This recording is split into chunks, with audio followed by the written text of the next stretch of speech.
tẹ bá ń gbọ́ Yàyà Bello ní ẹ̀wọ́ ìyá mi bàbá mi àmà tó ti dé lórí ètò wa náà ní Yorùbá Nation náà ní no retreat no surrender. Ó ti ṣẹlẹ̀ onílé lóko. Àwọn àjọ EFCC wọ́n ti jáde wọ́n ti sọ̀rọ̀ lórí bí ọwọ́ ṣe tẹ Yàyà Bello ní òru. Ìyẹn gómìnà Ọ̀yọ́ state tẹ́lẹ̀tẹ́lẹ̀ rí Yàyà Bello ọwọ́ tẹ̀ wọ́n lóru mọ́jú ni o, ọwọ́ tẹ bàbá ni o nígbà tí bàbá fẹ́ jápa. Ẹwẹ́ ìyá mẹ́rin bàbá mi kì í o níbi tẹ́ ti ń gbọ́ mi tí tẹ́ fi ń gbọ́ mi kò ní di ojú tẹ́ fi ń rí wa náà kò sì ní fọ́. Àwa láàmà wá ẹ̀yìn náà láàmà rí sọ àṣekọ̀ sẹ́ni tọ́lọ́run ò lè mú. Ọwọ́ tẹ bàbá ni o, ọwọ́ tẹ Yàyà Bello nígbà tí bàbá ń sá lọ níbi ọ̀nà ọlọ́kọ́já ni o lóru ni ọwọ́ tẹ bàbá ni wọ́n bá mú bàbá. Ṣùgbọ́n bàbá náà ṣe kí ni òjé gbé kíní wá òjèrè bàbá náà lo òjé fún wọn ni o ṣe ló sọ fún wọn wípé òun dìdí jọ̀wọ́ ara òun ni láì ṣe Jésù. múlẹ̀ wọ́n tún ti gbé dé o múlẹ̀ wọn lóun jọ̀wọ́ ara òun láàrin èmi àti gbogbo alámọ̀ pé wọn ò lè jọ̀wọ́ ara wọn ìrọ́pọ̀ ẹwẹ ìyá mi bàbá mi Yorùbá Nation la fẹ́. Gbogbo àwọn irọ́ ìjọba yìí kò jẹ́ wá mọ́ ó ti sú wa. Ẹ wo àwọn ará ìlú ti ń para ó ti sú wa. Ẹ̀yin náà ẹ wò nígbà tí wọ́n ti ń san owó skul ọmọ sílẹ̀ owó skul ọmọ láti ọdún yìí lọ sí 2037. Ṣé ẹ mọ̀ pé nǹkan kì í ẹsẹ̀ ràgò náà wọ́n wá fi ẹ̀sùn kan bàbá wípé bàbá kó 80 billion jẹ. Ọ̀nà bí wọ́n ṣe ní kó 80 billion jẹ nígbà tí wọ́n ti sanwó kò jẹ́ ṣe skul jẹ́ ló sinmi o kò ṣe ọlọ́run ṣe rí àwọn ará bíi iṣẹ́ pọ̀pọ̀ lọ́pẹ̀ wà ní ọ̀dẹ lọ́pẹ̀ àwọn aráàlú wọ́n mọ̀ pé àwọn aráàlú ti ń para wọ́n ti gbọ́n nígbà tó mú yàn kan pé kó 80 billion jẹ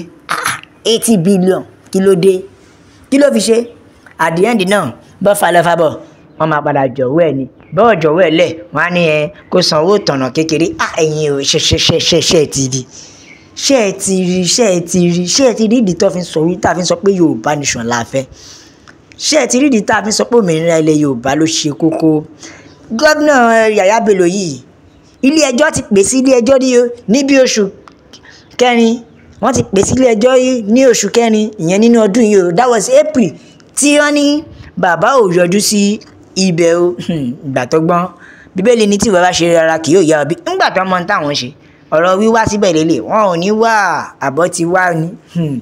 kò yọjú síbẹ̀ o dépòdépò pé ó fẹ́ mọ bó ṣe ń lọ ṣùgbọ́n lọ́wọ́lọ́wọ́ ń sìn ó ti kan bàbá wọ́n ti gbá bàbá mú ní Lọ́kọ́jà níbi tí bàbá ti ń gbèrò láti jápa ni o. Yàyà Bello kí ló dé ẹwẹ́ ìyá mi bàbá mi Yorùbá Nation la fẹ́ òmìnira ilẹ̀ Yorùbá òun ló jẹ wá lógún o. Wọ́n sọ pé ṣé kò tí ì sú wa ni kò tí ì sú wa ni fún ìtàn Bello àti EFCC èwo lóòótọ́ nú ẹ̀ àbí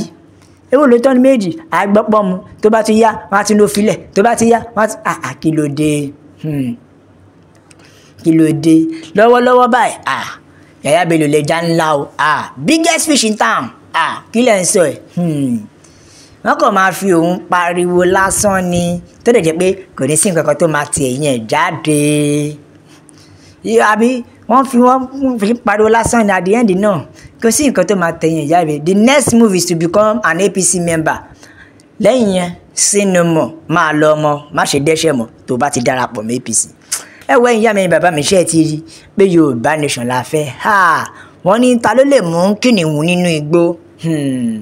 Mo rò bóyá àwọn àjọ EFCC mo rò bóyá wọ́n ń ṣeré ni wọ́n láìkéré pagọ́ wọ́n mú Yàyà Bello wọ́n mú Yàyà Bello wọ́n mú o wọ́n ní kó fojú balẹ̀ ẹjọ́ ni láì tí ẹ̀ ṣe mí ní méjì àwọn aráàlú ń para o wọ́n ní kó fi aṣọ pépé kó fi ro oko ọba nítorí 80 billion lọ́hùn ó lọ fà bẹ́ẹ̀ ni o ẹ̀yẹ ká gbọ́n tí àwọn ẹlòmíràn ti sọ wọ́n ní Yàyà Bello tó jẹ́ pé ó máa dákú nínú kóòtù ńsìn abẹ́ẹ̀ni ó lè dákú sí kọ́ ní pẹ́pẹ́ sí o ó lọ́lẹ̀ ni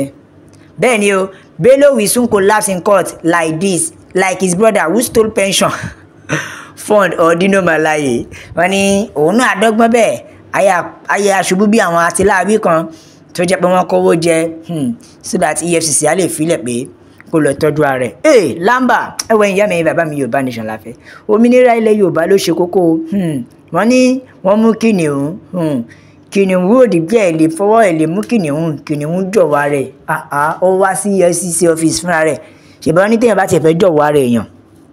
ṣèbá tiẹ̀ dídì wá ni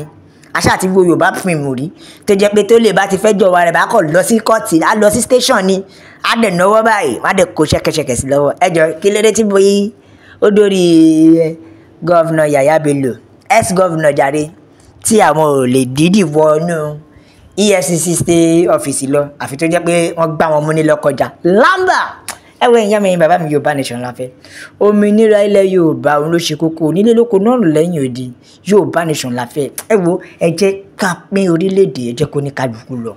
ẹ jẹ́ kó ní kálukú lọ lọ́tọ̀ọ̀tọ̀ èyí tẹ́ parọ́ fún wa ti tó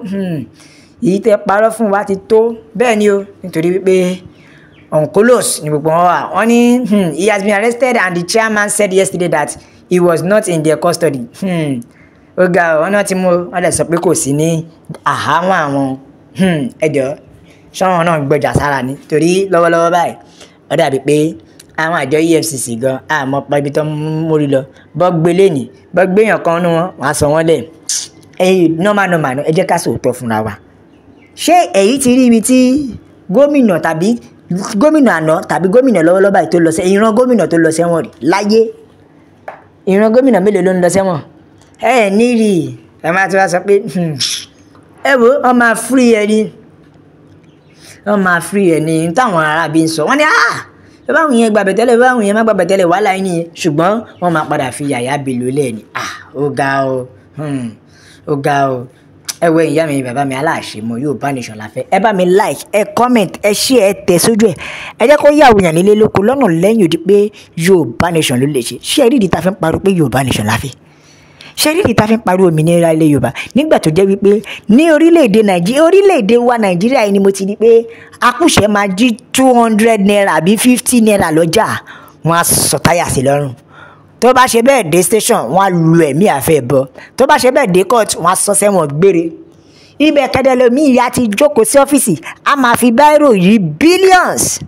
wọ́n á máa bọ̀ ń kọ́ọ̀tù wọ́n á máa sun a tún máa ṣe fine boy bọ̀ ń kọ́ọ̀tù àdìẹ́ ìnura kò gbọ́ kókò sanwó ìtanràn kékeré kan ni lẹ́yìn yẹn ló bá tán ló bá lọ ibẹ̀ kẹ̀dẹ̀ ní ìyà ń já àwọn mẹ̀kúnnù ẹ wo ṣe ti rí i pé ìjọba Nàìjíríà yìí kò sí nǹkan tó fi favour wa la fi sọ fún yín pé ẹ jẹ́ ká lọ ẹ jẹ́ kó ní kálukú lọ lọ́tọ̀ọ̀tọ̀ Yorùbá Nation ló lè ṣe òmìnira ilẹ̀ Yorùbá Nation ni o no retreat no surrender no going back la fi ń fi àsìkò ìdágbére fún yín pé agbóníroko títí o kó gbàgbé lé God bless Yorùbá Nation ó dàbọ̀.